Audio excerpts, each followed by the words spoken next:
កុំរស់នៅក្នុងអតីតកាលកុំសុបិនអំពីអនាគតតាត្រូវផ្ដោតកាយយកចិត្តទុកដាក់ទៅលើជីវិតបច្ចុប្បន្ន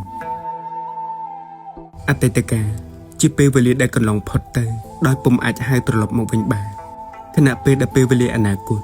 ក៏ជាពេលវេលាដែលស្ថិតនៅខាងមុខហើយមនុស្សភាគច្រើនតែងតែបង្ហាញក្តីព្រួយបារម្ភនិងខ្លាចក្រែងជីវិតនឹងត្រូវជួបរឿងបែបនេះរឿងបែបនោះដោយខ្លួនពុំបានដឹងទុកមុនស្របពេលដែលជីវិតរបស់ពួកគេកំពុងតែរស់នៅក្នុងបច្ចុប្បន្នមនុស្សមួយចំនួនតែងតែនៅមានគំនិតគិតតែទៅដល់រឿងអតីតកាលរបស់ខ្លួនដោយពេលខ្លះអតីតកាលរបស់ខ្លួនធ្លាប់សប្បាយរីករាយមានជីវិតល្អប្រសើរហើយងាកមកមើលបច្ចុប្បន្នជីវិតរបស់គេកំពុងតែរស់នៅក្នុងស្ថានភាពយ៉ាប់យ៉ឺនជាពាក់បំណុល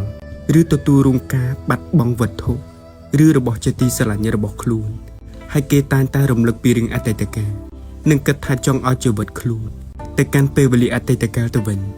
មនុស្សមួយចំនួនទៀតមិនបានមើលឃើញពីពេលវេលាបច្ចុប្បន្នរបស់ខ្លួននោះទេដោយពួកគេបានមើលរំលងហើយបែរជាទៅអង្គុយកាត់ទុក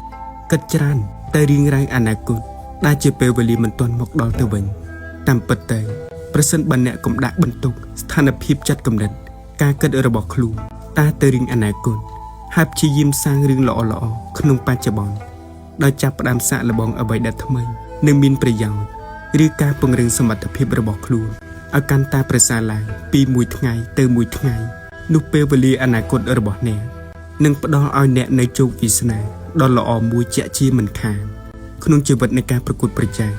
មនុស្សពុំគួរឲ្យខ្លួនបន្តរស់នៅក្នុងពេលវេលាអតីតកាលមិនត្រូវបន្តសបិនទៅរឿងអនាគតហើយបែរជាមើលរំលងពេលវេលាបច្ចុប្បន្ននោះទេ